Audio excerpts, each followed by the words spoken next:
What is going on, everybody? Welcome back to another episode of the Kinda Funny Xcast, your home for all things Xbox here at Kinda Funny. Of course, I'm one of your hosts, Snowbike Mike, and today I am joined by my two favorite people here on planet Earth and in the gaming sphere. Of course, Parris Lilly and Gary Whitta. Parris, it's been a week away. How have you been? How's life going? I'm doing fantastic. Life is good, and I'm ready to hit that Omega 4 relay and save the universe. Thank we're close. you. I love that. Yeah. The moment I said that to you, I was like, man, Mike, you should have been Lieutenant Shepard. What is going on over there? I need to know how you've been. So that's good. You're still playing. Where are you at now in your Mass Effect 2 playthrough? Because I know you jumped right into 2. Are you still continuing at that, or did you jump around? Oh, no, I'm still in Mass Effect 2. Kind of busy week with other things. But as far as video games go, yeah, playing Mass Effect 2, and I completed all my loyalty missions. So right now I've been scanning planets because I'm trying to just build up all my resources and everything, because I know I want to go in 100% prepared when I go on the suicide mission so I can bring everybody back. So that's where I am. Just saying that brings back all the memories is right. Yeah. You know, that scanning the planets, getting prepared, ready to go for that mission. Always fun. And of course, our other co-host, my man, the Rogue One, Mr. Gary Whitta, or should I say, Mr. Power Wash. What's going on over there, Gary? Hello, Mike. Always a highlight in my week to be here with you and Parris again, talking about Xbox. You know, I've been keeping busy, trying to keep out of trouble, trying to get back to streaming. I've been really, really busy with work, which has interrupted my streaming schedule. I haven't been playing games or streaming games or really having as much fun as I would like to the last couple of weeks. I've just been like, you know what it's like when you like work for yourself and you're freelance, like you wait all day for a bus and then 3 come along at once. Well, I got like all the buses arriving now and it's keeping me very busy, keeping me away from my first love, my true love of video games. But I have been playing some things, and I'm excited to talk to you about power washing and some of my latest discoveries in the video game realms. It's all fun stuff. Well, I love that. And why don't we kick off the show with what everybody's been playing? Gary, you've been playing Power Washer Simulator. I got to tune into your stream earlier today.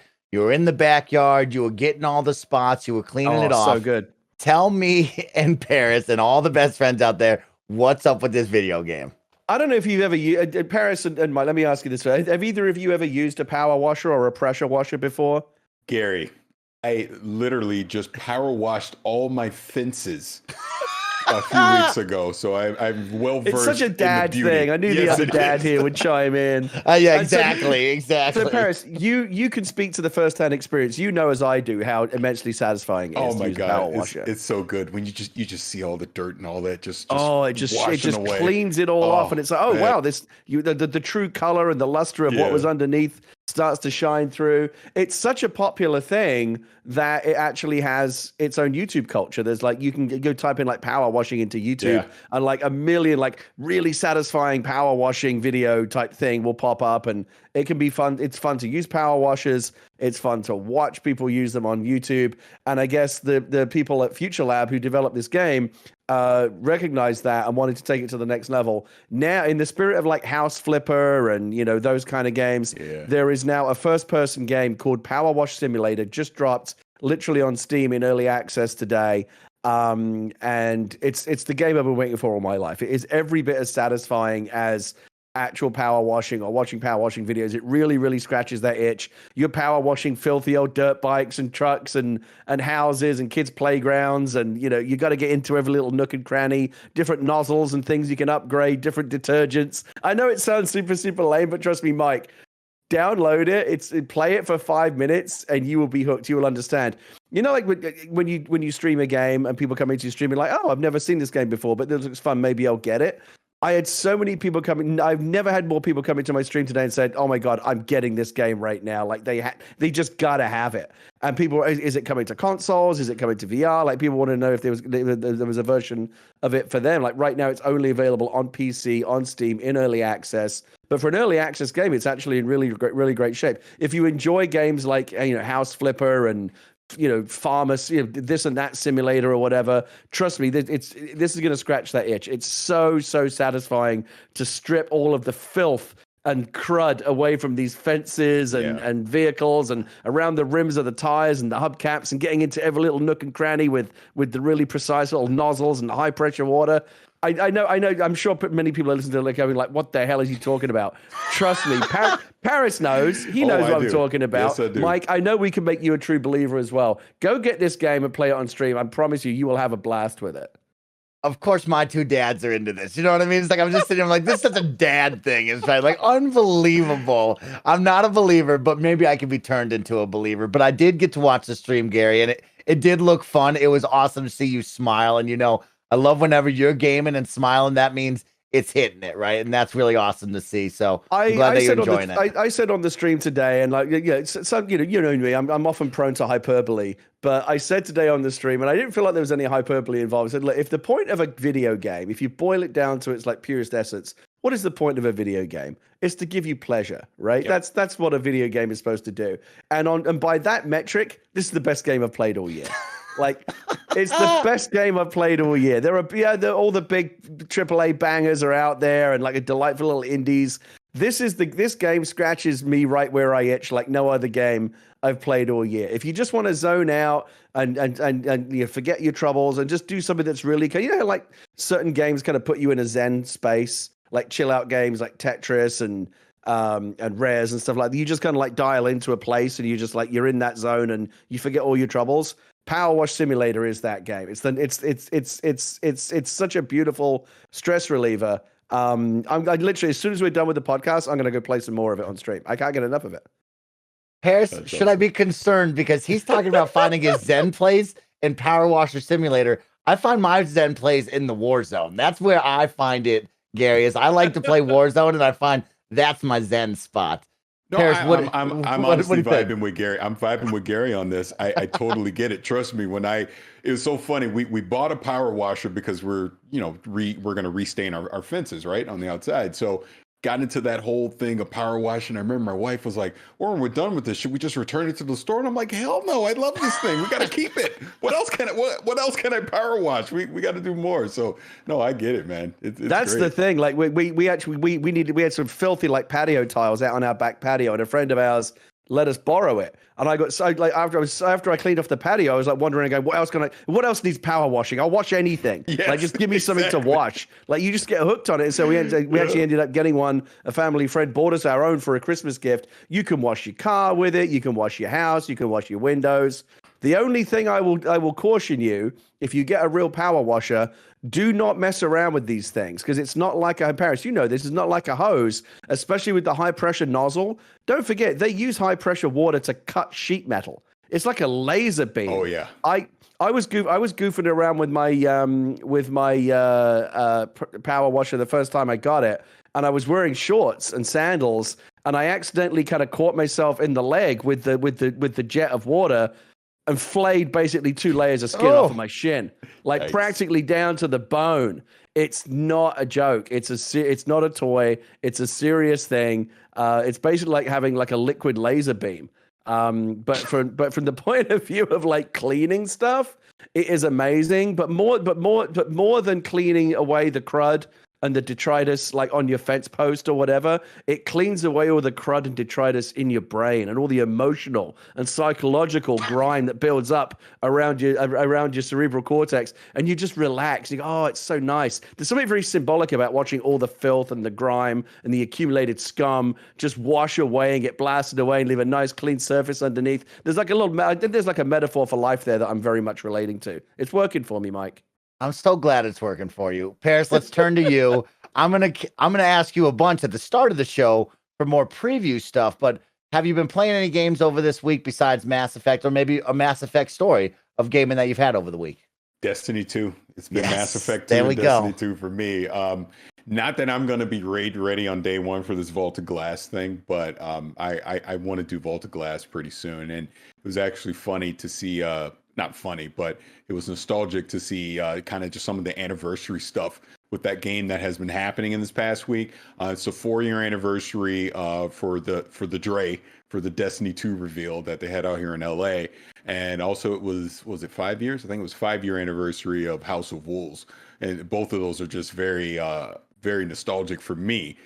House of Wolves, Skolas, I still wake up in cold sweats at night thinking about that dude, because that was just one of the more fun and satisfying boss encounters I've ever had in a video game. I'll never forget the night. Khalif was on my fire team that night that we completed it, and I mean, we celebrated like we won the World Series because it was so satisfying.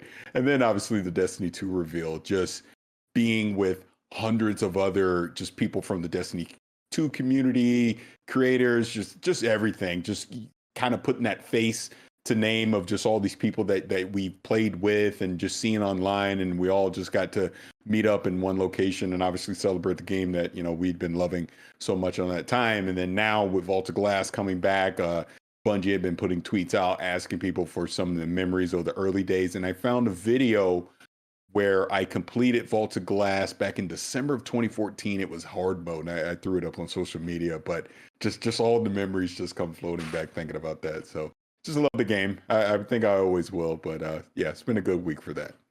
I love when you bring up the memories of that game, and I think of all the time spent with my friends and how much fun we had in adventuring, grinding for loot, doing those different strikes and raids, and just how great that game is. What a terrific game that Bungie team has created and continues to live on and improve, and just a stellar game. I guess I'll ask you this, Parris.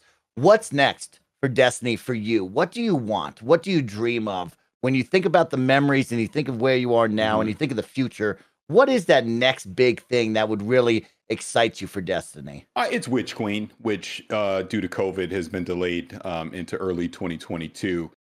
It's not Destiny 3 in name, but it's kind of Destiny 3 in the sense that this is where we're really going to start to see them lean into the MMORPG side that they've started to actually talk about, where we'll really start to be able to customize our Guardians. And like I said, just everyone's going to have their own unique thing built, just all of that. And the story that they're building towards Sabathun and all that. I'm just really excited where the story is headed, where the actual system level mechanics of Destiny is headed. And it's insane to say in year 7, I'm still talking about this game. But, you know, Bungie, they're wizards, man. And look, they're not perfect because transmog, terrible. Bungie, please fix it, because it's terrible to long time players like myself. Is that the thing with all the different levels of like string and chord and weave and stuff? It's not. Yeah, that's I've seen quite a few memes. They, in my opinion, to keep it short, not to rant on it, but they've over monetized it and they've made it too grindy when it should be a fun thing to do. It should be a thing. Again, reward people like me who have been there since 2014. It's something we've always wanted. And instead, they've made it completely undesirable to even want to grind to do it. And because they basically are telling you, go to Eververse and buy everything that you need. And that's not what it should be. I understand. Look, you get a little scratch. I get that. But this is too much. Do you think it's surprising, Parris? Because I found it surprising, even as an observer. One of the things that you constantly hear about Destiny and Bungie is that they've done a terrific job of like connecting with their player base and delivering things that their players want to see and being responsive and listening to them. And it's like it's being held up as like kind of like the shining example of like, here's how you do a game as a live service. Like Destiny's the one they all look to. And yet Bungie is still capable of dropping a real clanger like this and doing something that they're like, oh shit, this didn't go the way we thought it would. Yeah, it's disappointing in that way because, like you said, and look, again, they've made plenty of mistakes over the years. They're not like sitting here saying that they're perfect, but this is one that we saw coming, and the community warned them when they first revealed this a couple months ago, a few weeks back, like, this doesn't look good, and everyone was like, all right, well, let's see it actually in practice. Maybe it's not as bad as we think. No, it's even worse than we thought, and that's the unfortunate thing because it does feel like they're over monetizing it. And it's just not desirable. I have the quest for it. I have no desire to do it at all because you're making me grind for you're making like again, I'm not trying to talk about this too much other than to say I think it's to get like 2 pieces of ornaments.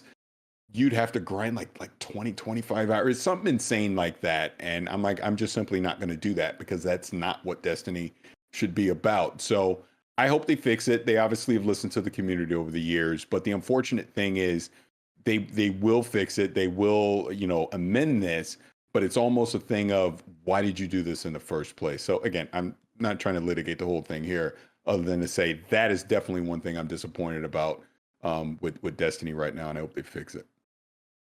All right. I like that, Parris. Man, you always get me pumped up about Destiny, talking about Destiny. You know, that's like it's like, oh man, here I go. I want to get back into it. I got to call my friends. Of course, Like Gary finding his Zen zone. I've been in the Zen zone in Warzone. And guys, this week we've had the mid-season update, and it added two iconic 80s action heroes, Rambo and John McClane, playable to hot drop into the Warzone. And we have a new point of interest as well. Nakatomi Plaza is in the game. You can explore all of it. You can get lost in the ducks. You can blow up the rooftop. You can destroy the helicopter. And guys, it's absolutely phenomenal. I'm having so much fun with this update that just went live on Thursday, or as of Thursday today when we're recording. And man, oh man, it's brought a lot of fun. But my question is, I always like to start off the show with bringing a little fun, a smile to all of your faces and getting to know you more and more. If you could add any 80s or 90s action hero, the baddest of the bad, the coolest of the cool, who would you add into the Warzone, the hot drop, right? And so I'll give you a couple that I've started off with. I got Maverick. I got the A-Team, RoboCop, Judge Dredd on my list. But I want to kick it to you two to see, you guys have seen these movies. You grew up with these movies. You've lived these movies, unlike myself, who are slowly getting into it with our watch-alongs with Nick Scarpino. But who are the people that would be so iconic dropping into the Warzone? Gary, I'll kick it to you since you're my movie star over there. Well, first of all, as you know, Mike, right before we got started, I queued up the reinstall of Warzone because this is the thing that got me back in. I really like Warzone, as you know. You and I played a little bit in the past. All of the battle royale games that are out there, it's my personal favorite. I've really enjoyed playing it. I'm not very good at it, and I'm not super experienced at it, but I really enjoyed what I played. And then at some point, I realized I wasn't playing it so much that it was justifying its frankly ridiculous, 200 and something gigabyte install on my hard drive. Like, something's got to give. I'm not playing, if I'm playing a game constantly, then you can have as much hard drive space as you want. But given that Warzone is a game that I only play periodically, I gotta shunt it into the storage locker, or put it back in the cloud, and I'll reinstall it if they do something that really kind of grabs my interest. But what could that be? Well, guess what? They knew exactly what I wanted to see. I'm a child of the 80s. I grew up with the Rambo movies. Of course, grew up with Die Hard. Grew up with all of the great kind of action bangers of the 1980s. And this, this scratches me right where I itch. Particularly not just McClane. Rambo, I could take him or leave him, but John McClane. And not just John McClane, but Nakatomi Plaza. Maybe what was the question? What was the first question I asked you, Mike? Is Nakatomi Plaza in the game? Can I run around inside there? Yeah. That great. Every time I go to LA, Mike, I see that tower in Century City, and I'm like, that's Nakatomi Plaza. Like, everyone knows it. That building is kind of an icon in its own right because it was such a a major part of the Die Hard movie. I'm excited about it. I am going to reinstall it. I'm going to give it a try. I've got some questions about how, I guess you can choose to play as these characters, and Nakatomi is going to be a new map. I'll jump in there and figure it out. To answer your question, though, listen, if you're going to check the big boxes of 80 action heroes of the 1980s, of course you got to talk about Stallone. Yes, you got to talk about Willis, but you got to go with the third pillar of that Planet Hollywood triumvirate, right? You got to get Schwarzenegger in there. Now, you can't do Terminator because how does that work in the war zone, right? Bullets are just going to be bouncing off the guy. It's easy mode. I'm thinking, though, and I'm going to go a little bit of a deep cut here. I'm telling you the way that I would go. Maybe not his most famous role, but the one that I think makes the most sense for the war zone, Ben Richards from The Running Man. Schwarzenegger. He's already in it. He's already in the last man standing. The whole concept, right? He's fighting his way through a last man standing game show. It's a ruined, war zone area. He's picking up weapons and improvising techniques to kill, the stalkers that are coming after him. I would love to see Ben Richards in that iconic gold suit, popping off some one-liners. Oh yeah, give me some Ben Richards from The Running Man. That would be my call. But one way or another, you got to get Schwarzenegger. If you got Stallone and Bruce, you got to get Schwarzenegger in there. And another possibility to have Terminator be in there. I know that T2 was technically early 90s, right? 91, I think, 92. Sarah Connor T2 would be dope too. Sarah Connor would be a good call as well. Yeah. Paris, who you adding, Paris? Who's going to put that iconic look at you in the war zone? So I thought about this, and obviously all the ones that we've already named totally make sense. So I was like, let me go outside the box. Let's get a little unorthodox. And I don't know. Look, Barrett and yourself, Mike, y'all might be a little young. You might not remember this, but Nicolas Cage played a certain character called Cameron Poe in Con Air. in Con Air. He's here to save the MF and Day, man. That would be my guy. I would love to see that. I always love that movie. And I have a bonus one as well. This one maybe isn't what you would think necessarily, but I just love the character and I love the movie. Johnny Utah, man. Utah, give me two. Come on, from Point Break. Yeah, from Point Break. That's a great. You got to have the ex-presidents running around too, right? That's what I'm thinking. Yeah. You got to have the ex-presidents in there. Oh man, it'd be so good, so good. I like both of you coming in there with that, and I love Barrett adding in the Sarah Connor's a great pull. I'm actually surprised nobody said Snake Plissken from Escape from New York. I thought, would be a good look. We could be here all day. Yeah, okay. If my memory serves me correct, wasn't the first one, Escape from New York, wasn't that 70s? No, I think it was 80s? Like 88. I think it was like 80, 81. It was right at the beginning. Okay, it was right on the border. Yeah, so I think Snake Plissken is a good call. If you want to talk about Point Break, you want to go Swayze, put the guy from Roadhouse in there. Yes. No weapons. He don't need them. Just everything is his hands. Yeah. Just melee. And then if we're going there, you got to put in Steven Seagal, right? Oh my God! Gotta have that. We're going. Well, 80s we basically know what the next 10 years of Warzone roadmap is. We just figured it out. Everybody out there watching, all the best friends watching and listening out there, go drop a comment in the YouTube video. Let us know which crazy iconic action hero you would like to see added into the Warzone with this. And I will share a little one. I've heard a small rumor. The rumor mill for the Warzone kids out there is up next could be T-800. The Terminator, Gary Woodard. Now, could that fit? But how do you nerf him to make him playable and not easy mode for whoever's playing as the Terminator? It's just the look, Gary. Okay, he's not going to be invincible. It's just the look, Gary. But I don't want to. I don't want to be squishy if I'm the. What kind of Terminator am I? If you can shoot me in the head, I want to be a bullet sponge if I'm the Terminator. That's how you do the super easy baby ass baby mode for me. It's like you want to be baby ass baby mode? Yeah, sure. Okay, well you get to be have a robotic endoskeleton that bullets just bounce off. There you go. And I would still my kill death would still be shit. I would still lose all the time, even with that much help. We're going to play together. I can't wait. Let's jump into the show. Of course, this is the Kind of Funny Xcast. We post each and every Saturday at 6 a.m. West Coast, Best Coast time on youtube.com/kindoffunnygames, roosterteeth.com, and podcast services around the globe. Please subscribe to the YouTube channel over on youtube.com/kindoffunnygames. Check out all the content there that Kind of Funny puts up. There's some incredible stuff. And of course, you can check out the latest Kind of Funny Games cast with some big previews. And actually, we're going to talk a little bit about those previews as well. We'd like to thank our Patreon producers for the month: Omega Buster, Tyler Ross, Delaney Twinning, Julian the Gluten-Free Gamer, James Hastings, Casey Andrew, Elliot, Tom Bach. This episode of the Kind of Funny Xcast is sponsored by Upstart, Honey, and Canva, but I'll talk to you about that a little bit later. Let's jump into the show, guys, and actually, let's just pass the mic over to my good friend Parris for a little Parris preview rundown, because you got to see two awesome games that I know and I'm sure many others want to know all about. So Parris, give me the rundown of both the games you saw. Sure thing. So I got to see Deathloop, which is a Bethesda game, Arcane Studios, but it will be PlayStation 5 at launch on September 14th. And I also got to see The Ascent, coming from new studio Neon Giant, which will be coming out July 29th on Xbox and PC and Game Pass Day 1.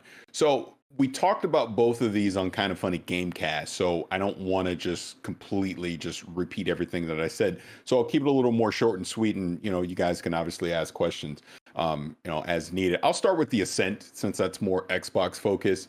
I actually got hands-on time with The Ascent, and to kind of give a little background on that, The Ascent is a twin-stick shooter, top-down RPG. I always say it wrong, but a top-down RPG twin-stick shooter. So it's, in that sense, the controls are a little different than you would typically expect, where it's a more dual control as far as the aiming and everything. For me personally, it took a little bit to get used to, because it wasn't what I was 100% expecting going in.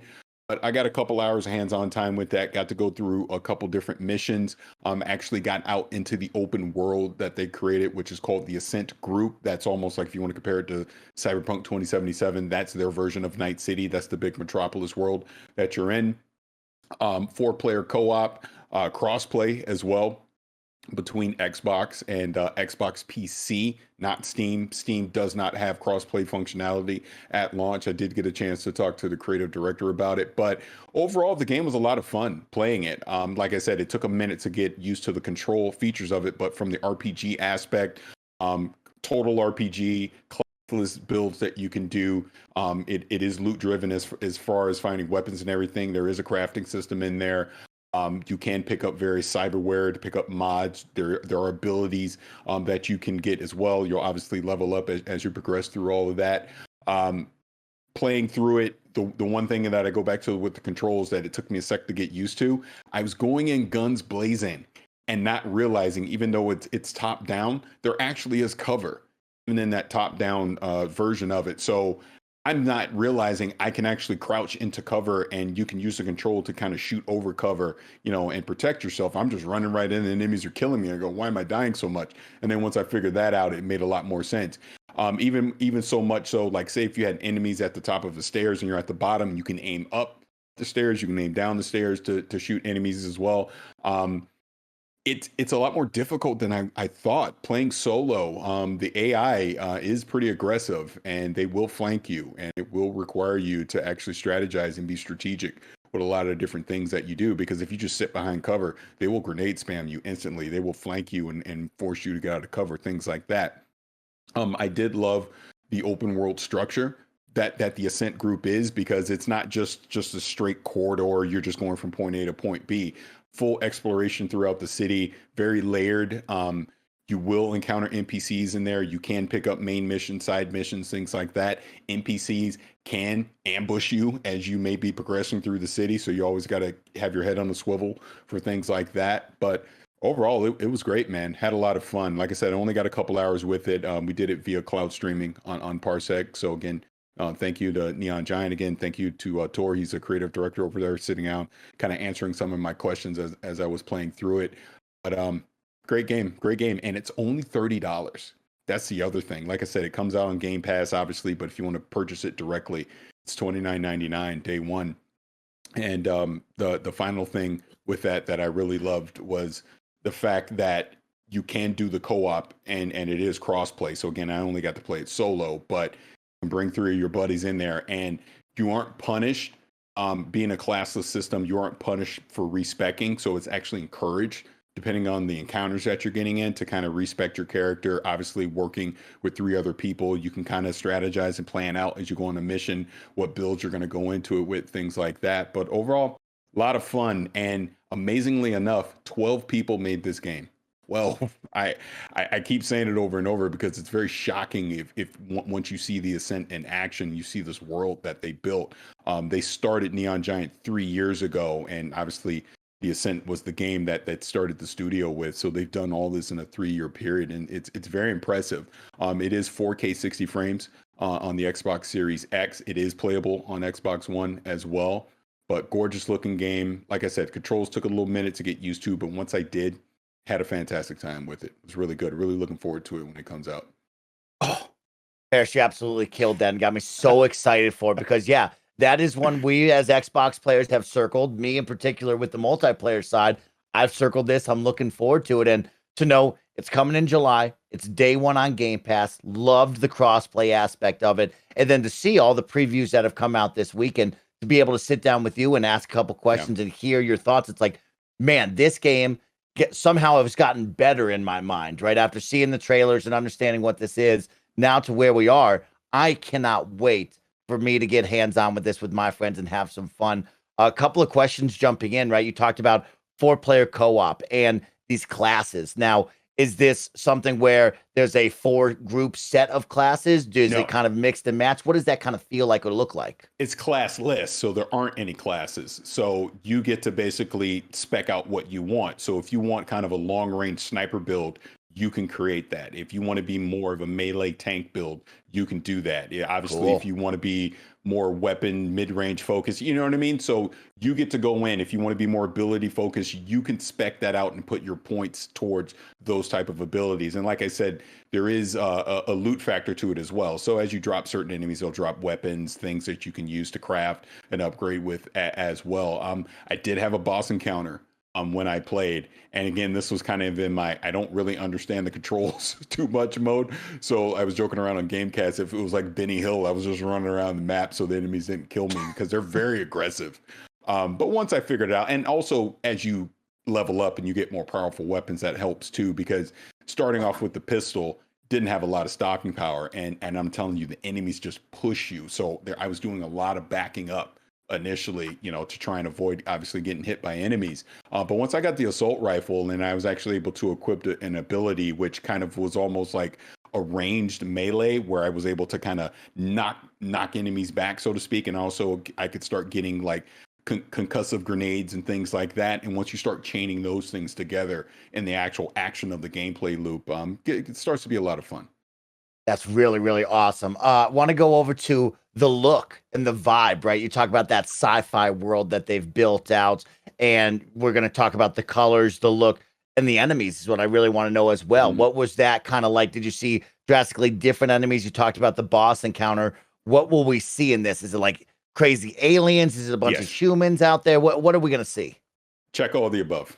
Yeah, okay. You just nailed it. It's all the above. One other thing to kind of tack on that, once you're actually in the city and you're able to start having conversations with NPC characters, there's one that actually gave me a mission, which was the second mission I do. And he kind of starts to talk about some of the politics and everything that's happening in the city. And again, this is a very futuristic cyberpunk type of world. And this was like an alien guy that I'm talking to, my character. And you do create a character, so I can create my character, give him the look that I want, the whole thing. So I'm a human guy talking to this alien, and he's basically sending me out on this assassination mission. You know what I mean? And during my trek going from talking to him to going to the other side of the city for this mission, I got ambushed like twice by other NPCs, right? So you got to keep your head on the swivel, looking out for that. And again, it's very layered in that way, because it's not just straightforward. There's different levels to the city. So like I was taking an elevator going down, I'm on another level, and you can kind of look up and you see people looking down at you.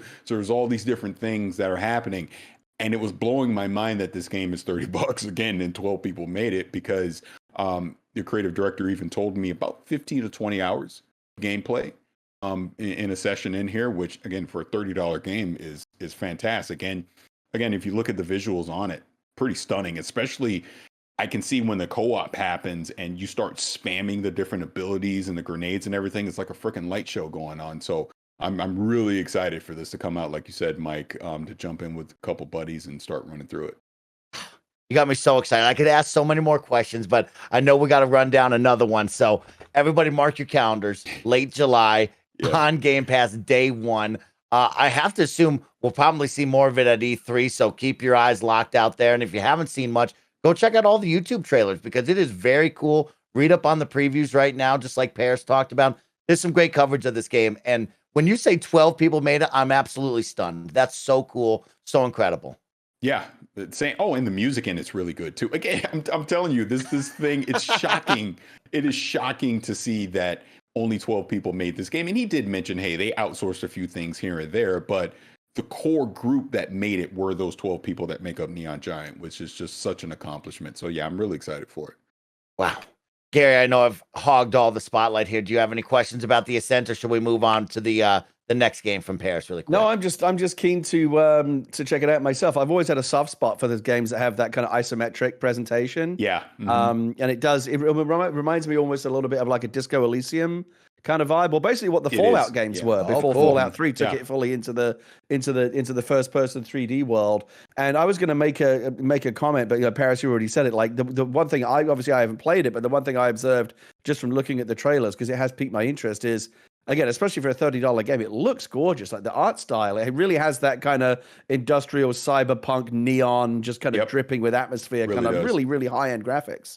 Yeah, it does. I'm telling you, when you see it, and again, I'm looking at it over cloud streaming, but I did get some B-roll footage in 4K that I've seen locally, and yeah, it's really stunning. It really is. So shout out to Neon Giant. I definitely think they're on to something. So this is for sure something people should have on their radar coming up here at the end of July. Oh, sounds badass. All right, you saw one more. Let's quickly get into that, because I know this one's a little odd. It's timed exclusive, but it is under the Microsoft and Bethesda umbrella, and we're eventually going to all play it and blah, blah, blah.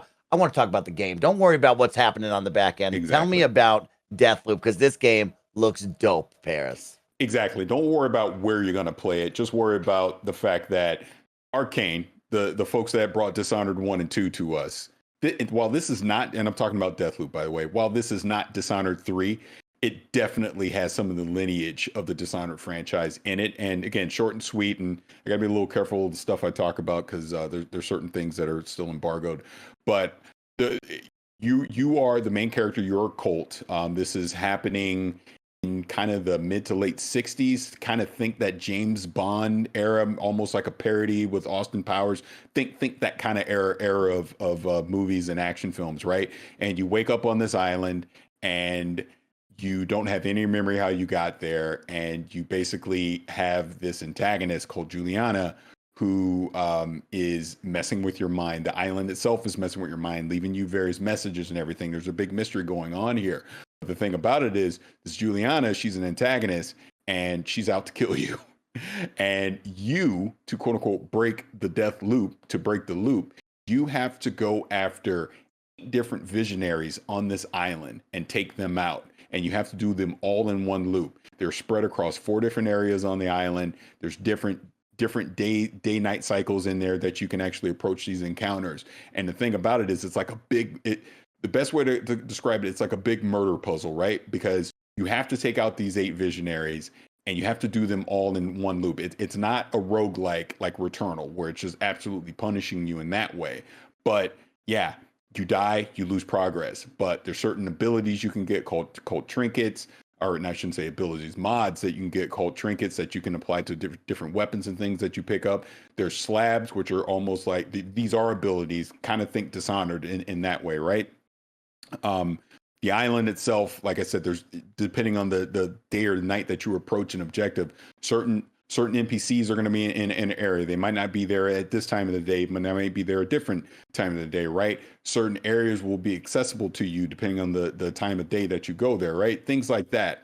There's other clues that you can get that you might get in one loop that will help you in the next loop. So this is why it's not like a roguelike where you are progressing in that way as you go along. There is also an item, and I'm blanking on the name, that you can get where you can keep some weapons and some of the mods and abilities that you get in a loop and carry them over to the next loop. Matter of fact, one ability actually allows you, you get 3 chances in a loop. So you can die twice in a loop, and then on the third time, if you don't complete it, then you would die. So there's things like this in it, right? There's a lot going on here with the story, and they obviously want us to be very careful about not spoiling anything, but they did kind of show us some extended gameplay.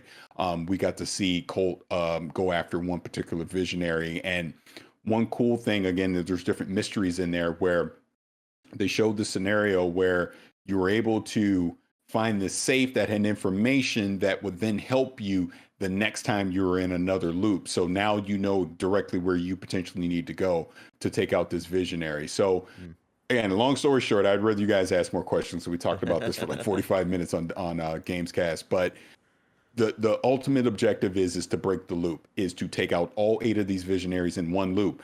But Juliana is the variable in all of this, because not only is she an NPC character who is an antagonist, she can be player controlled, which again, shout out to The Crossing game from back in the day that they also worked on, which had a similar concept where you can have this player controlled character in Juliana, which can come into your loop. And even if you know everything you want to do, you're doing it perfectly, could screw up your entire thing, kill you, and you got to start all over again, right? Or could potentially help you if that person so choose. So it's this ultimate variable that's there. You just don't know when, and there are like warning signs to let you know when Juliana is available. Juliana will talk to you. Like the banter between Colt and Juliana was fantastic that they let us hear, but they don't obviously want us to spoil anything that they were talking about. But it was fantastic, and I loved it. And it just got me, like, I already went into the preview kind of excited about Deathloop. Like, yep, I want to play this day one. I walked out actually having more questions than answers, but that got me even more excited about it because, man, I'm telling you, Arcane is making a fantastic game with this. And it's going to be so much fun once, you know, people start to understand the mechanics of the world and how to progress through these loops, to start to see some of the speed runs that are going to come out of this as well and how that works. And then when you see the human character come in playing Juliana, trying to screw all that up, there's just going to be so much going on. It's going to be so good. And to follow up with the because I think people are still kind of questioning the roguelike stuff with this. Yeah. Like the one comparison I saw from someone, which I kind of agree with, and we'll have to just like kind of wait and see until the game comes out of what the whole entire experience actually feels like, is Majora's Mask in a certain way. Yeah, where it's like it's got like that roguelike kind of like concept and idea and inspiration, but yeah, like there's a lot of carrying over. A lot of your like things aren't randomized. A lot of your actions could affect a different like loop and stuff. And like you were saying earlier, Parris, of like just because they're there at this day or at this time of day in one loop doesn't mean that like it's going to happen the same way in the next loop, because you might do something differently and stuff like that. Right. So yeah, I would say that's probably like the closest comparison we could probably make into like what the structure of this game is going to look like. But yeah, I'm similar to you, where it's like I had more questions walking out, but they were all very, very exciting. And it's one of those things where it's like, I don't need to see any more of this game. I'm ready for September, right? That's when this is coming out. Yeah, September 14th. Yeah, yep. I'm ready for that. And I just want to play this game. Oh, I want to play this game too, because we have seen a lot of it. I'm sick of seeing it, but I love seeing it. I'm at this weird stage where it's like, I want it, but I want to see more of it. I can't have enough of it.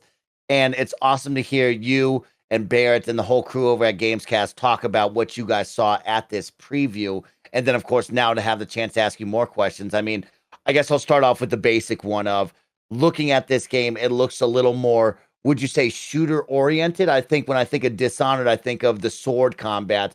Where do we fall in this? Is it going to be melee? Is it going to be shooting? What is this going to look like coming from this team for Deathloop? All the above. Okay. Because it's truly both. There's definitely melee mechanics to it. There's clearly with weapons that you can do. It's brutal in a way, some of the assassinations that you'll be able to do, and then you chain that together with the abilities as well. Like there's even a hack where you could, or an ability where you can hack some of the gun turrets, so then you could use them to your advantage to take out enemies for you, as an example. So you got to think of that. This is why I say this is definitely a spiritual successor to Dishonored in that way. That lineage lives on in Deathloop, but we saw a lot of gunplay in there, but we also saw some melee close combat as well. Yeah, like one of the first things they said to us is like, "It's Dishonored with guns." And I laughed out loud. I was like, okay, cool. That's definitely awesome. Oh, I like hearing that. Yeah, because that was my thought when I saw it. I was like, okay, this looks like it's Dishonored with guns is right, but I only think of Dishonored with more of the melee combat and what that looks like when we talk about teams switching up the styles here. My next one would be, of course, that PvP aspect of somebody invading your world, of course, coming from Dark Souls. That's what I think of. And I would love to know more about this, right? We saw some of the previews, and just like you said, where actually Juliana could help you out if that player so well desires. Where do you think this will fall on the frustration level for players? Do you think people will enjoy this concept and actually, enjoy the spice of what it's adding to it? Or do you think people will lean more towards turning it off right away and not dealing with somebody invading their world like that? Yeah, and you do have that option. You don't have to allow someone to come in your world unless you so choose. But to me, I just think that's part of the fun of it. I would personally want to just probably keep it limited to my friends, to just people that I know, because you do know there will be a subset out there that will purposely just come in as Juliana to grief you no matter what you do, and maybe just completely harass you, which in a weird way is kind of the point of what Juliana is there to do, to disrupt.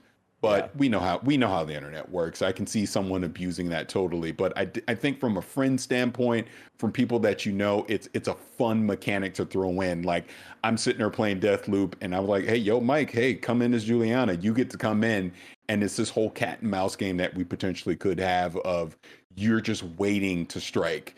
And my head is on a swivel constantly wondering, all right, where's she at? Or do I try to take the fight to you?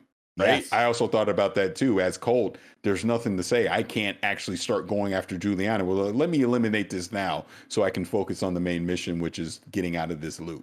You know what I mean? So I think there's definitely a lot of variables there that I'm excited to see. So yeah, September, man. We'll have to see when it drops.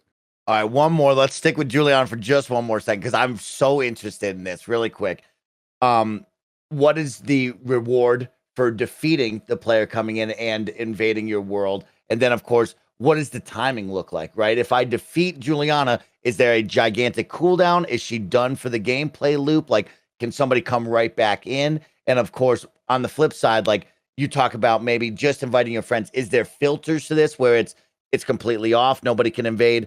Only my friends list can invade, and then it's open to everybody. I guess that would be a 3-part question I'd throw at you. Yeah, and Barrett, feel free to chime in on this. From what I remember, for as far as you're saying, Juliana coming into the world, like I said, I think you can control that and lock it down to no one, friends only, wide open if you so choose. I believe that's what they said during the meeting. Yeah, I don't remember that particularly, like how you were able to control that, but I do remember like a vague like being like you would be able to opt out of it, which is probably the way I will go for the most part, and then I might like open it up to like friends and stuff if that's like a specific option. And I would love to go invade like Blessings game and Greg's game, like totally totally. And then wait, what was the first part you said again? I apologize. So next part let's go with is if you defeat Juliana, what is there some sort of reward for doing that, you know? See, I don't remember that. I definitely don't rember. I don't remember if they addressed that or not. Yeah, I would assume there's they showed us a couple of times of like her invading and like confronting Colt and stuff, but I don't think we ever got that far into an encounter with them to see like what the end of that altercation would look like. If you die as Colt, like the loop just starts over, I would imagine. But if you're able to take her out, like I'm interested to see how that works. If it is a cooldown, or if people are able to just come in like right away as a different Juliana or whatever, or a different player coming in as Juliana. Like I'm not entirely sure how that's gonna work. Yeah, same. I would imagine, this is pure speculation, I could be wrong on this, there has to be some kind of cooldown on that, because then what's the point? What's the point of taking I her imagine out? it's got to be like once per loop that you're in. Like once one person comes in as Juliana on a loop, and if you're able to take her down, like then on that same loop, you don't have to worry about her for the rest of the loop there. And then you also have to think, and now I'm really thinking outside the box, and then you also have to think, even if you do take Juliana out, what is the reward for Colt? It has to be something temporary, or I would say, hey, Mike, I need this thing. Could you come into Juliana and stand right there so I can take you out? So there's got to be something that kind of rewards you, but it can't be anything that truly helps you progress through, because, again, they'll abuse it. It'll get abused immediately. It's such a cool system and really fun to think about. We even have a question from BJ Bernardo who wants to know, is Juliana upgradable? Does she get abilities? Will she have power-ups and stuff like that? And it's just like, what a wild concept, because come from Dark Souls and the invading system. Like, this is going to be fun to see what they do here. Yeah, definitely. Juliana definitely has an upgrade track that you can have. I don't know if it's temporary per loop, how that works or whatever, but she can upgrade her abilities as you progress through. So, but they purposely left a lot of that vague because they want us to find it out when we play. I imagine it'll be like and this is just speculation. If like you're able to, like, they might have like almost like what's it called? Like, oh, if you like accomplish like this kind of achievement or something, like here we give you an unlockable if you go over to this side of the game and play as Juliana. Like, oh, you unlock this Juliana upgrade while playing more of like the main story and stuff like that. Is how I imagine it'll happen. Cool, so cool. Game looks stunning. Can't wait to get my hands on it. Gary, again, over to you. Any questions, any insights you want to know about Deathloop? I didn't know too much about it. I was reading about it the other day, and it does sound like an intriguing combo, like a little bit of Dishonored DNA. I think the piece I read on Polygon mentioned it almost had like kind of a Hitman 3 kind of vibe to it. Again, with kind of the spy type nature of it, and like murder puzzle kind of stuff too. Yeah. When you were talking about James Bond and Austin Powers, it almost made me think of like No One Lives Forever, a game franchise that I desperately would like to come back. I don't know why.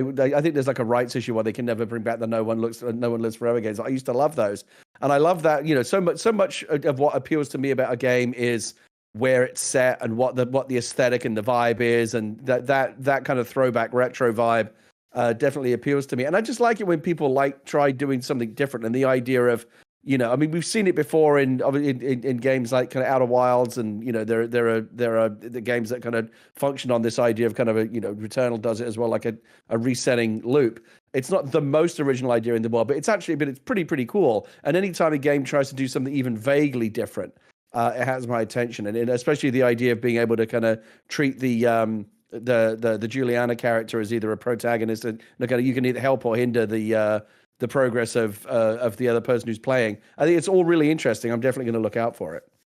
So exciting. Keep it on your list, and we'll talk more about it as it comes closer. But let's pause and let's listen in from a word from our sponsors for the week. This episode is brought to you by Canva Pro. Canva Pro is the easy-to-use design platform that has everything you need to design like a pro, and it will elevate your content. Here's what I love about Canva Pro. It kind of just allows you to take all the busy work, all the stuff you don't want to do out of design and get to what actually matters, and that's making the content that you love. Whether it's thumbnails, whether it's social posts or whatever, there's a ton of stuff to check out with Canva Pro, and it just makes it easy, and it makes it fun, honestly. Whether you're a professional designer or just getting started, Canva Pro can help boost you and your team's productivity and creativity. It's a quick, easy, and affordable way to design whatever you need. It's been super helpful even for us at Kind of Funny. No matter what you're creating and sharing, Canva Pro has everything you need in one place, including a collection of over 75 million premium photos, videos, audio, and graphics, which are totally going to step up your content game. It's fantastic stuff. My favorite feature of Canva Pro is just being able to go and just look at all the fun stuff that they have, because it just gets your brain ticking. It gets you thinking creatively about what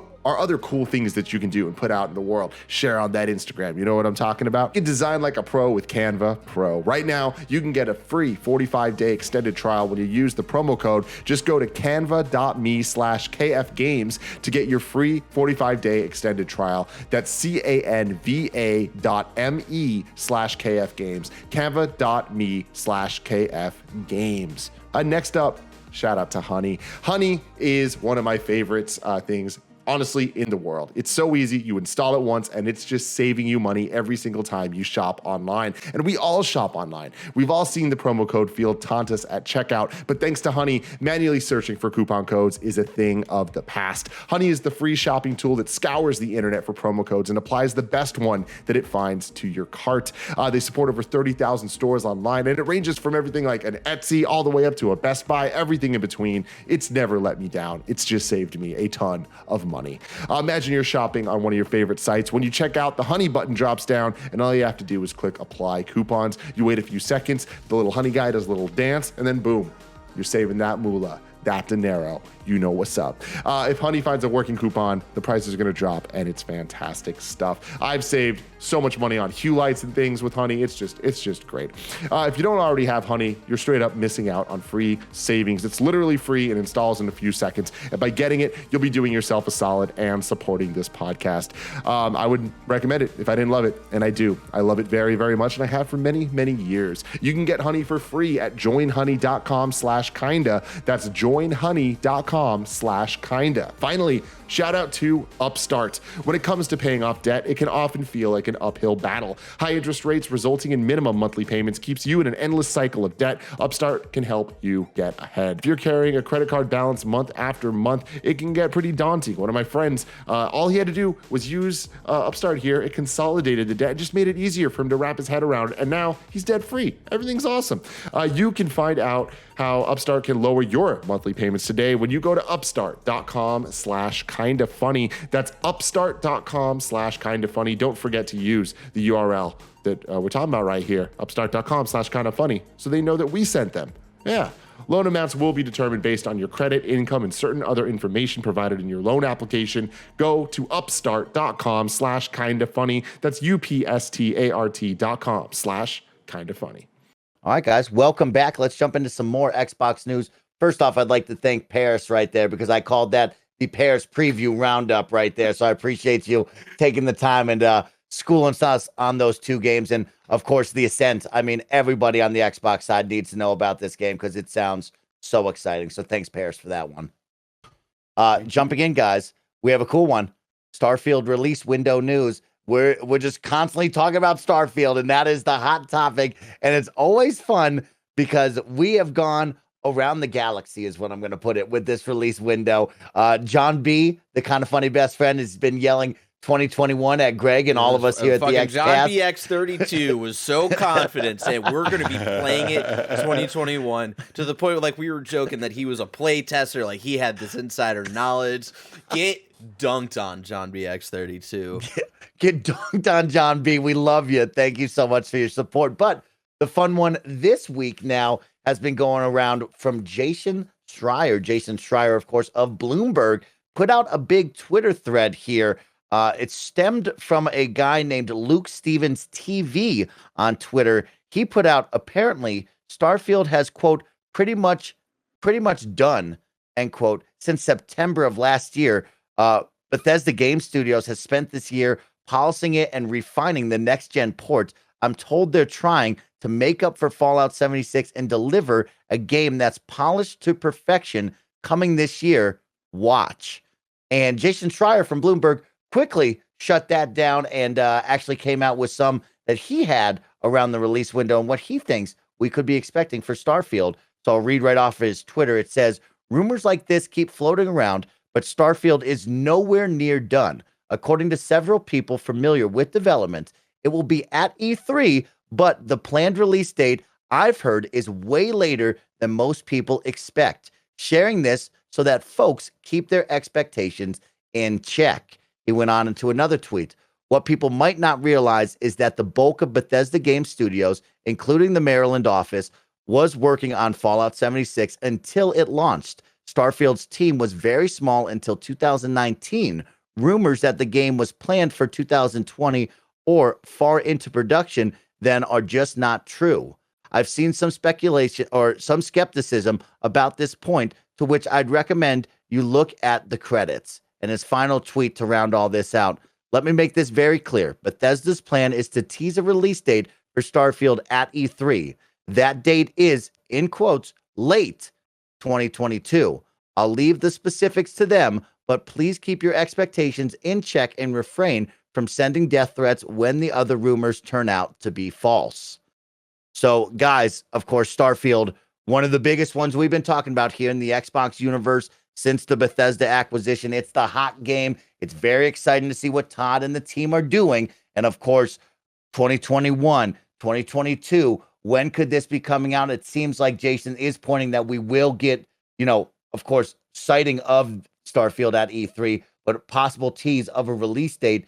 Does late 2022 sound good with both of you? Does this sound what probably is on track to be due to COVID and everything before? Parris, I'll kick it to you because I know you and I were excited about this. What do you think about this date window from Jason? I mean, not surprised. Again, it's something that we've talked about many times. We're living in a COVID world, set expectations accordingly. I think I've always just thought we'd see it this year and it would probably be early 2022. But if it was holiday 2022, even into 2023, it wouldn't surprise me because ultimately, what do we want? First of all, let's say this. We have no idea what this game is. We still don't know. So let's see what it is first if our excitement is justified. And then at that point, all right, now we know what Starfield is.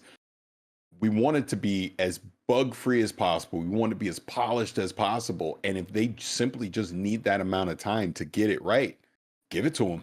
I mean, I'm not in a rush to get a game that I know nothing about today. Maybe that changes next month if they potentially show it. And then I'm like, oh my God, I need Starfield tomorrow. Bummer that it's not coming until the end of 2022. But then my second thought would just naturally be, I don't want to rush the game. They're working remote for the foreseeable future, right? So give them all the time they need. We basically the same thing we just said about Halo, right? That good, you delayed it an additional year. Now we have expectations for it to be very polished and for you to get it right because you've gotten the time that you needed. I would say same applies to Starfield for me.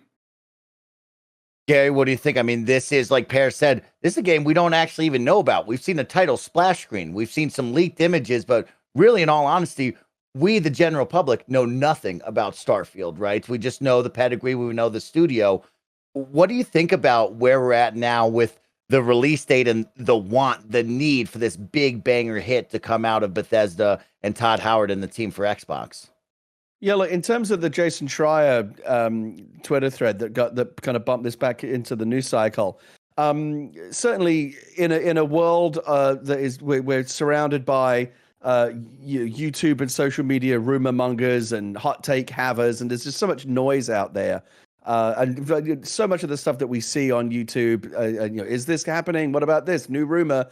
Most of it ends up being bullshit. And one of the people that you can rely upon to cut through all of that noise is Jason Schreier, who is an actual proper journalist and actually does his homework and finds sources and talks to people and actually develops news as opposed to just copy pasting a rumor that was heard somewhere else. So when Jason says, listen, you can take this to the bank, I'm perfectly happy to take it to the bank. I completely agree with it. And by the way, let's pat ourselves on the back. We got this right. We called this. I think I certainly did, and I think we all ended up being in agreement when we talked about it a couple of weeks ago. We talked about Starfield. Is it going to be 2021 or are we going to see it this holiday? I remember predicting quite clearly no, if for no other reason other than we all know what the big story is going to be this holiday season. It's going to be Halo Infinite, 20th anniversary of Halo. It's going to be all Halo all the time.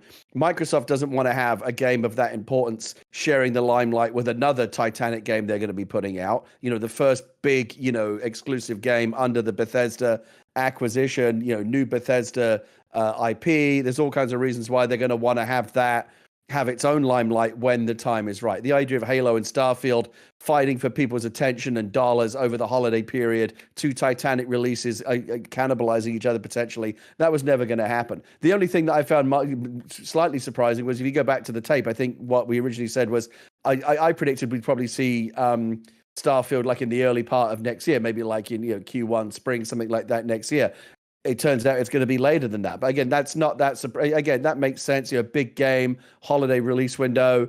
But obviously, from what Schreier was saying, the games. The one thing I did find interesting was him saying the game isn't anywhere near as finished as some people seem to think it is. Like it's not. There's no way. Even if they wanted to put it out in Q1, they couldn't. Like I think that Q4 2022 release, that's probably what their development pre-launch roadmap is where they're targeting. Like that's the earliest they could get it out. Makes sense to me. Jason Schreier is one of the few people on social media out there that when he says, look, it's going to be like this, I trust him because again, proper journalist, not just a YouTube bullshit video maker.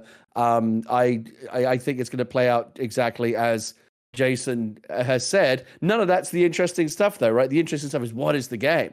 When are we going to see it? And it sounds like I think there's going to be two stories at E3, both of which Jason has predicted. One is here's your first look at the game, and then the second part being don't get too excited because it's still a ways off. Right. I think those are the two things that we're going to see at E3 from Starfield this year.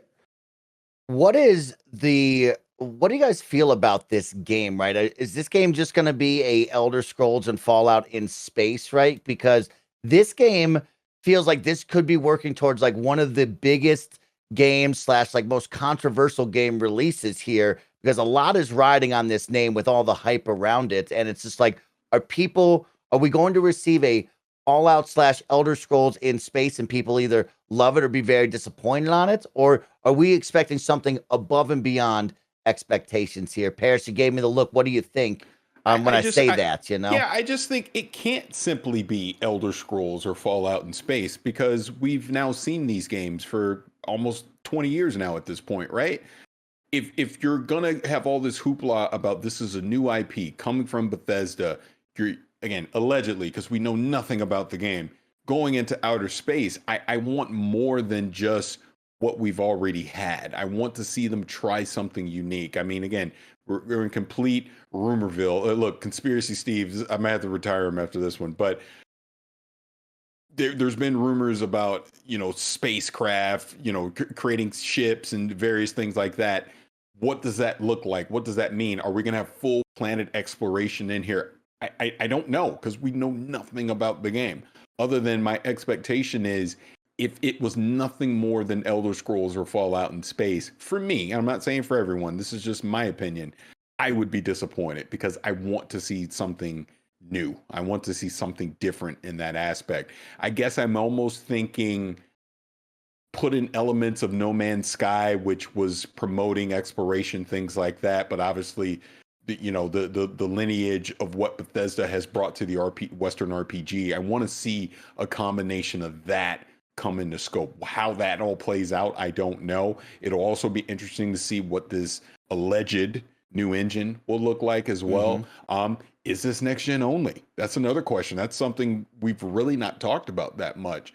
I honestly hope it is. I hope this is not something that is on PlayStation 4 and Xbox One. I would rather it truly take advantage of the next gen hardware and obviously on PC as well. So again, I think we talked about it for Halo last week. I guess I'll say for Starfield too. June is a reckoning because we need to see what this game is going to be. And like you said, I'm perfectly fine if it's still a good year and a half away.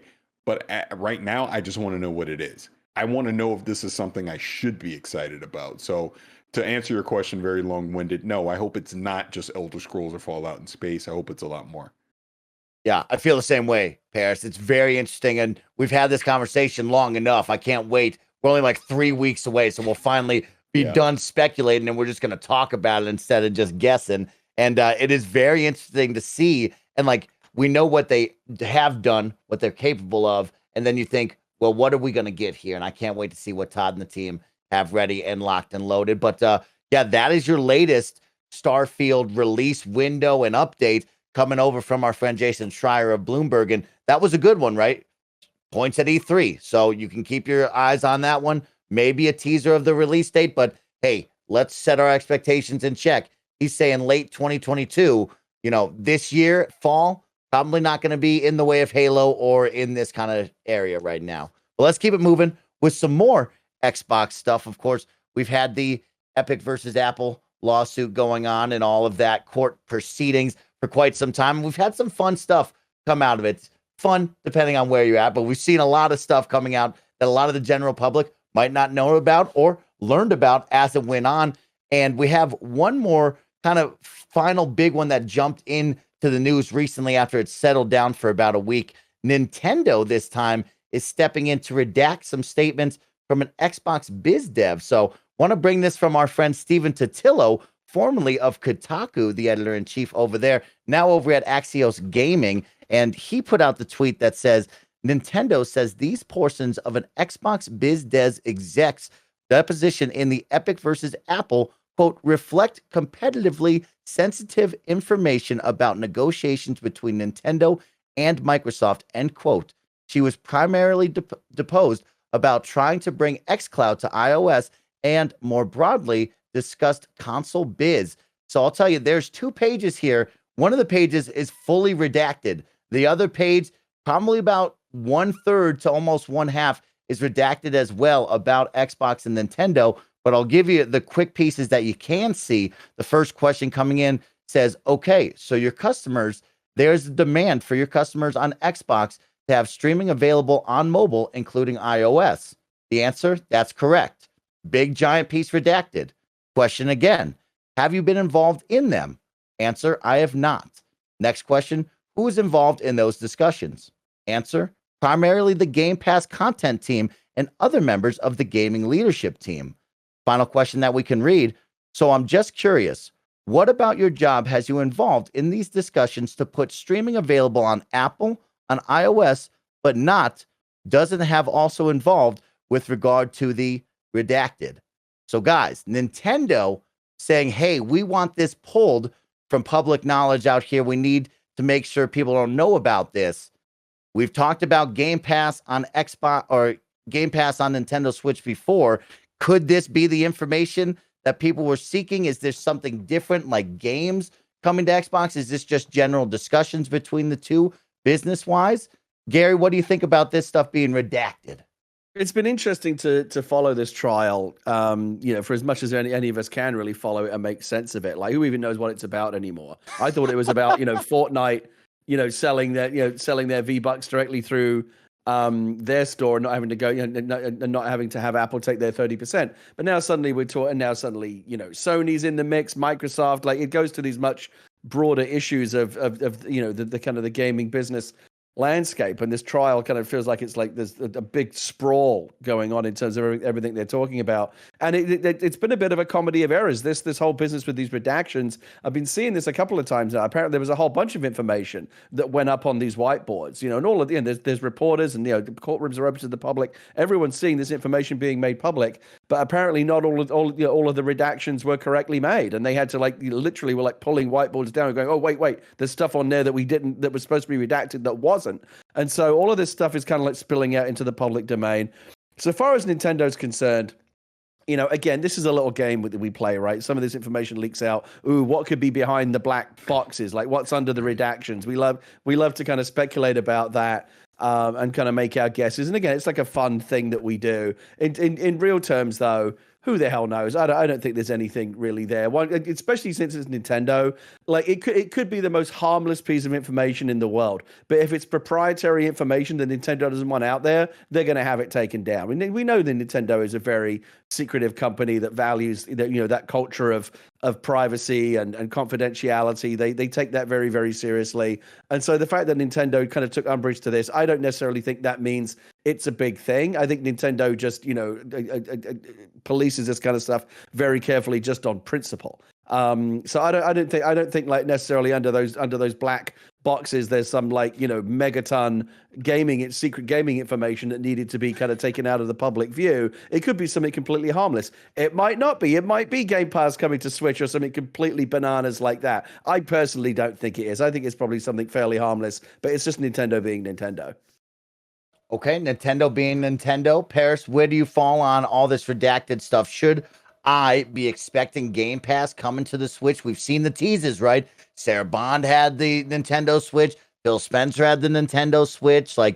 Is there anything to be read into shelves? Superstition Steve, what do I need to do? Did you say Superstition Steve? Hilarious. I'm with Gary on this. I would not hold my breath for any of this. It could be something super simple, or it could be something really complicated. We just don't know. I'm not holding my breath for Game Pass. I just have not been for a while, and I still don't. I still don't understand why Nintendo would want to do it. We know why Xbox would want to do it. We know why Xbox would even try and initiate that conversation. It wouldn't shock me at all that the conversations have happened. I just don't think Nintendo goes, yep, let's put the Xbox ecosystem on our hardware. I don't see it. I just don't. So I think this is as much ado about nothing, honestly. I just kind of leave it there. How interesting. All right. Well, that was like Gary said, this lawsuit has been going on, and we've got to see the court proceedings, and it actually quieted down over the past week to 2 weeks. And this has been the latest bump to get back in the news cycle, and to have Xbox and Nintendo's name on that one was quite interesting, especially after all the conversations that we've had of where could Game Pass land and could this be it. So pretty fun, all redacted. You can go check it out, Stephen Totillo over there on Twitter, and you can give us your guesses what was behind those giant blacked out marks over there. But let's keep it moving. Of course, we're halfway through the month of May. We're getting ready for E3. But when you're halfway through the month of May, that means it's time for another Xbox Game Pass update. And guess what? You got games coming your way. So available right now, you have SnowRunner for cloud, console, and PC, Peggle 2 for cloud, Plants vs. Zombies, Battle for Neighborville, Secret Neighbor coming to PC, The Catch, Fishing, cloud, console, PC, The Wild at Heart, console and PC, Knockout City coming to console and PC. On May 25th, you have Maneater coming to cloud, console, and PC. May 27th, Conan Exiles coming to cloud and console.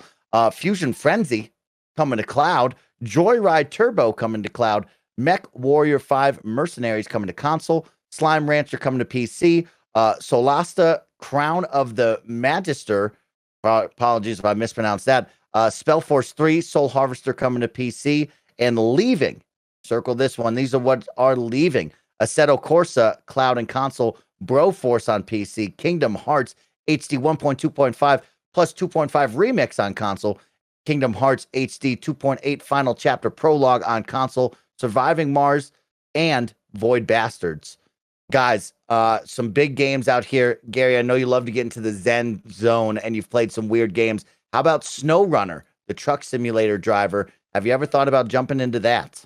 Well, we were talking about me getting into these kind of, crazy simulator games. The first one that really kind of tickled my fancy from this company called I think it's the Playway. They make a bunch of these kind of crazy simulator games. I think they're involved in House Flipper and a bunch of these kind of casual simulator type games. The one that is still on my Steam wish list. If I could conjure any of my Steam wish list games into reality right now, it would be Trans-Siberian Railroad Simulator, where basically you're kind of like a hardcore kind of Russian railroad guy, plowing a train across, like a Snowpiercer type train across, Siberia, killing wolves, getting drunk, driving in your train, just basically being a total badass. That's very, very exciting to me. I love games like that.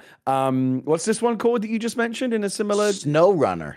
SnowRunner. Sure, I'll give it a look. Of the ones that you rattled off, though, the two that I want to mention. First, I know again, Knockout City. It's getting closer. The closer it gets, the more I'm excited. I don't know. I think there could be something there. What if Knockout City is like the next real banger? I don't think we can rule it out. It could be really interesting. But as someone who loved this game on PlayStation 5, don't sleep on Maneater. Maneater coming to Xbox is a big deal. I know you liked it as well, Mike. It's one of only 2 games on the PlayStation that I've ever platinumed. That's how much I liked it. I had a blast with that game. That is one of my favorite games of 2020. Tripwire really did a great job on that. It's called the Shark PG with a capital R, or Shark RPG. And it is Grand Theft Auto, but you are a great white shark. And it is so much fun, Gary. I recommend it to everybody. I actually read over on their blog. This will be on Game Pass for 6 months. It is a large game, but not a giant game. You could probably beat it in a weekend or a week. But you do have a 6 months window on that. We got to see a little behind the curtains of how long it will be there. And this game is terrific. It's so much fun. It's addicting. It's a cool game. And it's one of the few games as well, Gary, that I've 100%ed over on Xbox. Actually, the first one I've tried my best to 100%, and it's awesome. Do you remember, Mike? I don't know if you had the same experience as me, but a couple of people mentioned it to me. They said to me after the game, like, is your trigger finger sore? And I was like, yeah, because like the right trigger is what you use to kind of mash your jaws and like eat all the swimmers and smash up the boats and stuff. And you're constantly mashing that trigger. By the end, my index finger was done. It is so much fun to eat boats, eat people, eat different marine life. And of course, Gary, it is voiced and narrated by Chris Parnell. On like hilarious. A fake Discovery Channel. And you also have to remember, this is that perfect game because we might talk about Saints Row the Third Remastered coming to Xbox Series X and S, and that kind of parody of GTA and what they've done with those fun games and making them fun and unique. And that is Maneater to the T, right? They've made it fun with the narrator of Chris Parnell. It's just dumb. You're eating people on land, jumping around as the shark. It's well worth your time. That whole Shark Week, Discovery Channel framing device was really, really cool. But it's like, what I like about it, it's like it's half Shark Week and half Sharknado, right? Because the way you can level up your shark by the end is absolutely, I mean, it's like a shark out of a bad sci-fi movie, not the Discovery Channel. But that's part of the fun of it. It's my highest recommendation for Maneater. I loved it. Knockout City as well, Gary, is technically tomorrow after we're recording. You will now be able to play it live when you're hearing this on Saturday. So we will be jumping in, and it's really fun because, yes, it's coming to Xbox day and date on Game Pass. It's also having a 10-day block party available for free for anyone to play. All your progress will carry over with you. So no matter where you play, you can get your friends involved. And remember, full crossplay, private lobbies. It's a fun time, and it will be very interesting to see how well received this is. And Parris, I wish I brought the story in, but it will be cool to see where this game falls because we talked about Outriders a lot, and they put out numbers that they had a killer first month. Of course, we didn't talk about month number 2. We don't know where that's at. But, I mean, Knockout City is poised for a great opportunity to have a stellar opening here, and now can they capture people? It's going to be really cool to see. And that's the key. Again, bringing Game Pass into this is where Game Pass can help attract an opening day audience. It is then up to the game itself to actually sell that audience on sticking around long term. So you actually did bring up a great point with Outriders, because I am curious.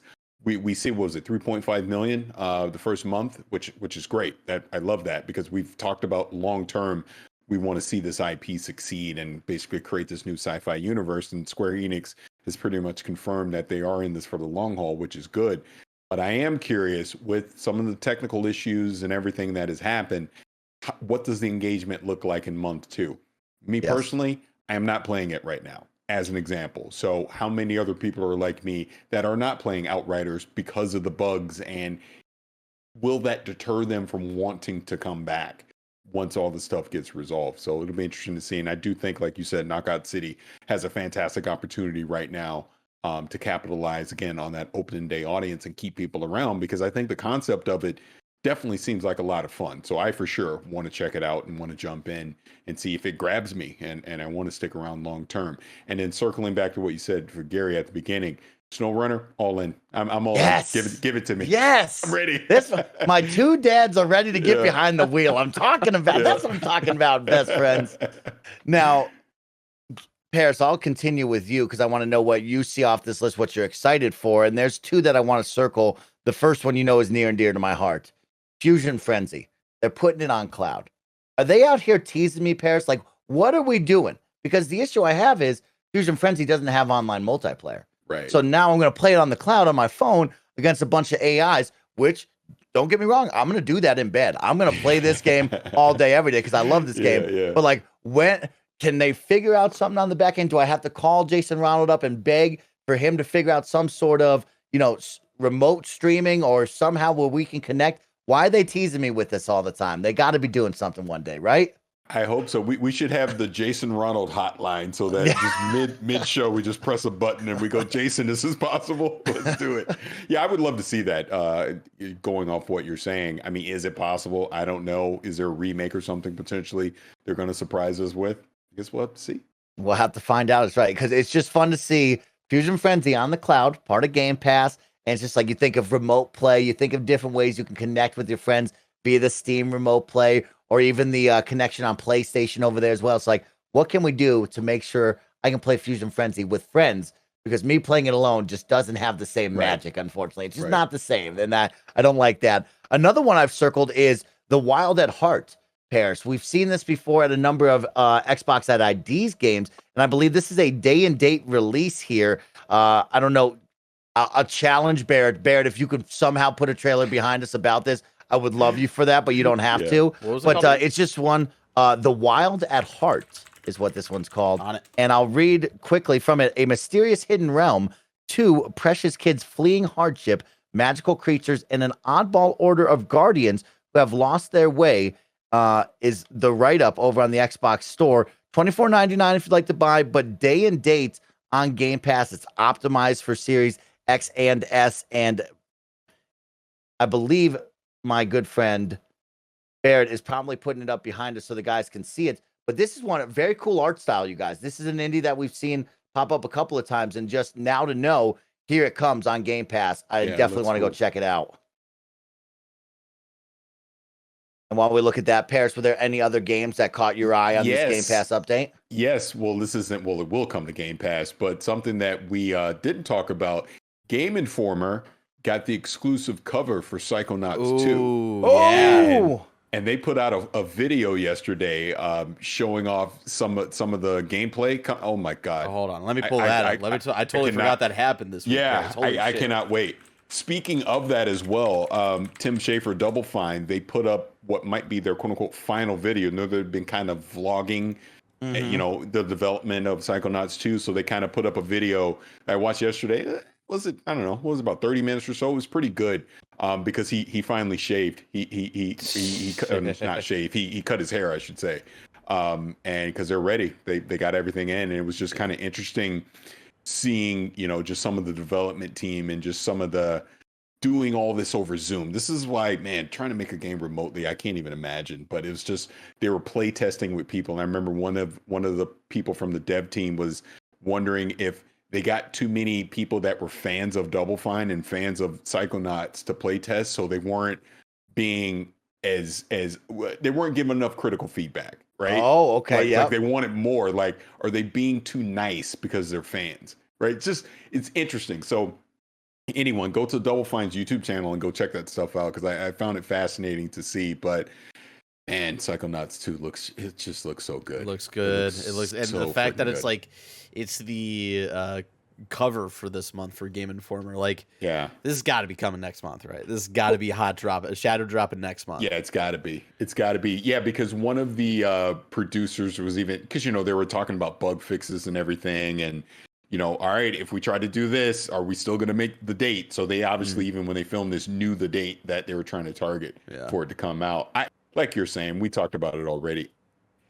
I mean, an E3 surprise this just seems like a layup, right? Yeah, it just seems like that's what it should be. But I guess maybe not day of, but maybe like coming next week or something like that. Yeah, I could easily see that happening to open up the show or something. Like that. And one thing on that, because Gary, I know, slap my hand. I read the comments. And one comment I saw when we were talking about this before was people were saying that the backers, because remember, originally when the concept of this was a Kickstarter, that there may be a conflict with that bringing the game out. And again, I don't know the logistics of how that works. I kind of went and looked at the Kickstarter and the pledges and what you get. It didn't seem like it would stop it from coming out at E3, but I don't know, because some people seem convinced that potentially that might be a deterrent as well. But this has got to be coming soon. It looks done. It's finally lighting the fire under my butt to finally finish the first one. I'd started the first one finally with the intention of playing through it last year on my personal streams, and it was one of those ones where I was like, I was really enjoying it, but I don't like playing like story games that I haven't played before on stream. So I was like, all right, I'm gonna put this in the backlog and like play this on my own time. And I was really enjoying what I was getting into, but I haven't gone back to it since. So I feel like in the next couple of weeks here, I gotta finally finish the first one for the very first time. Yeah, great pull right there, Barrett is right. Yep, love the color palette that they have. It's going to be so good. I can't wait. If you're excited like those guys, don't forget that the first one, Psychonauts, is now available on Game Pass. You can play it right now. So make sure you start playing it because, the cover story, the hype around this, we got to be getting real close to this. You might want to be ready to rock and roll. Rounding out our Game Pass update for you for the end of the month of May, 7 more games added to cloud gaming touch controls. Parris, you're going to love this first one. Banjo-Tooie, Call of the Sea, Genesis Noir, Naruto Boy, Nier Automata, Become as Gods Edition, Rain on Your Parade. Parris, I know you like that one as well. I love having that on touch controls, and 2 Point Hospital. So that will round out your midway point of the Game Pass update for the month of May. Keeping it rolling. One more for you guys out there. Xbox Series X and S insiders are going to get Dolby Vision coming this week, something you can check out coming from Larry Herb, aka Major Nelson on Twitter. He says, get ready to transform your gaming experience with full spectrum visuals. Rolling out to Xbox insiders this week, Dolby Vision for gaming on Xbox Series X and S.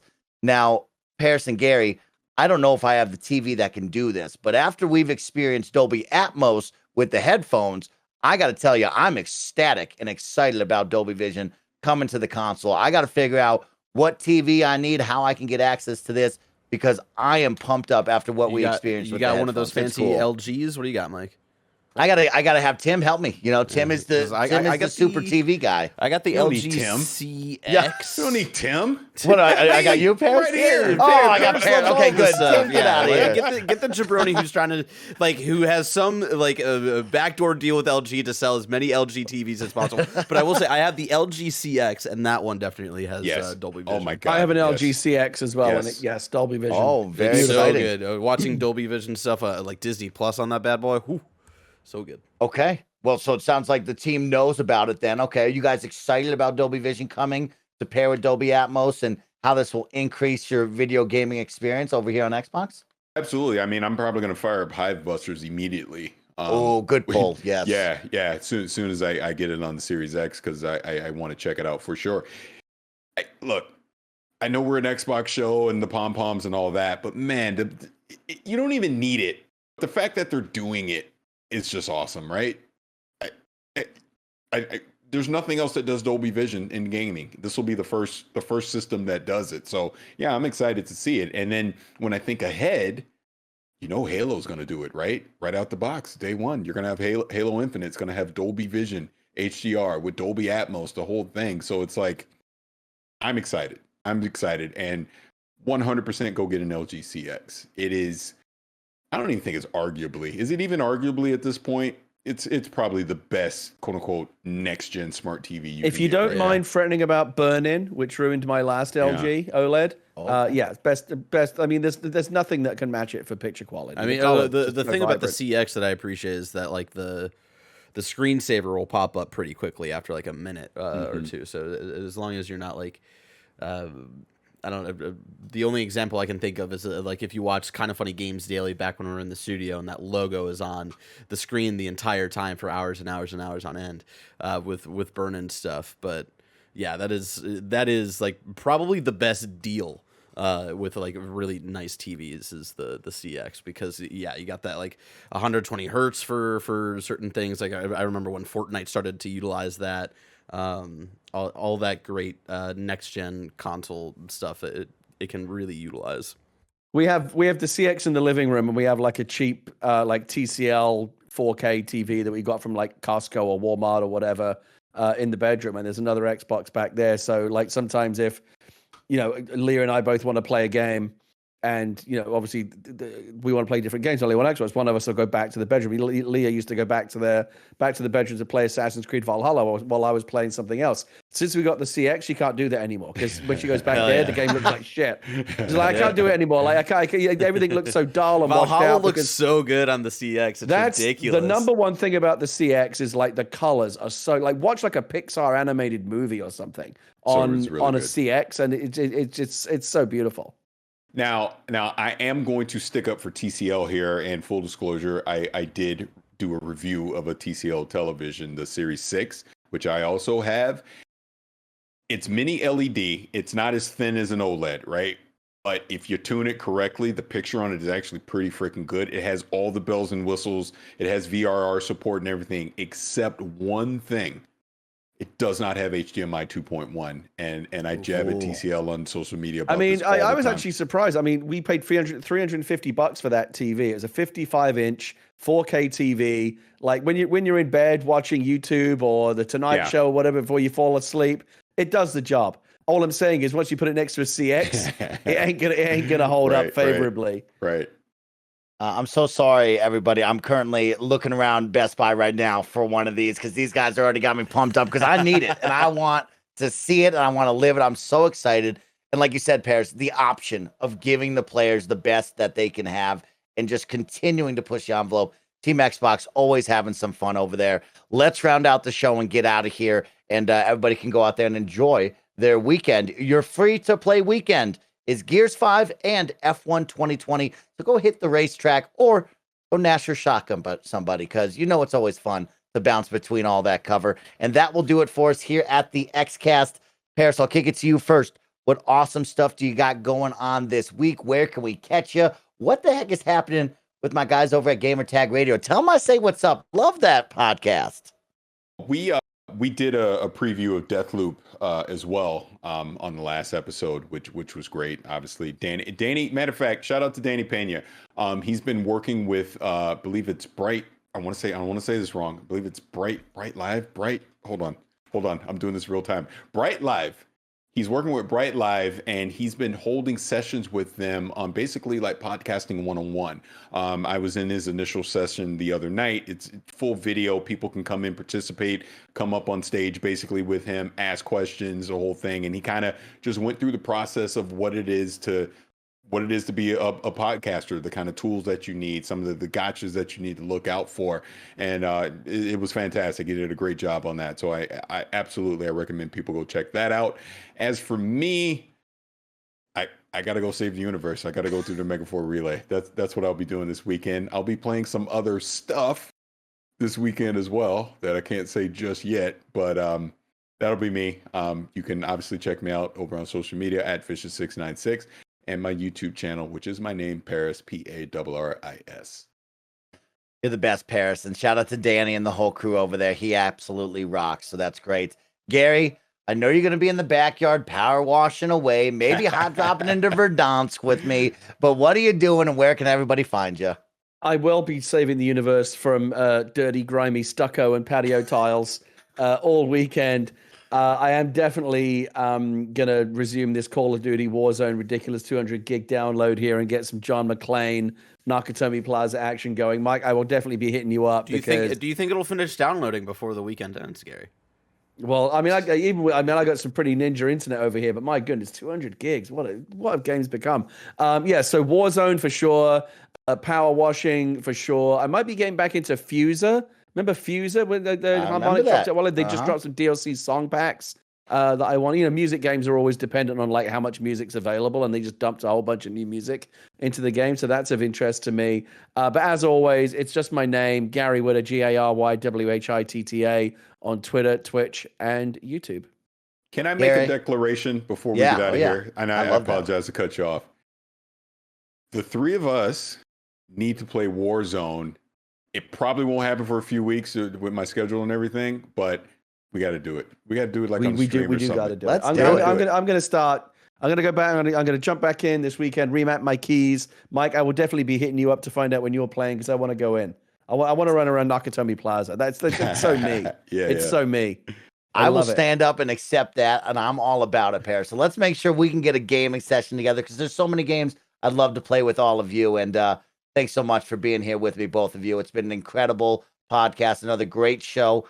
Another week, only a couple more weeks till E3, and I can't wait to celebrate and spend it with both of you. So let's get ready for some fun, and all the best friends out there, thank you for watching. Thank you for listening. And most importantly, go out there and enjoy your weekend. Enjoy the spring sun. Play some video games. And gosh darn it, be safe out there.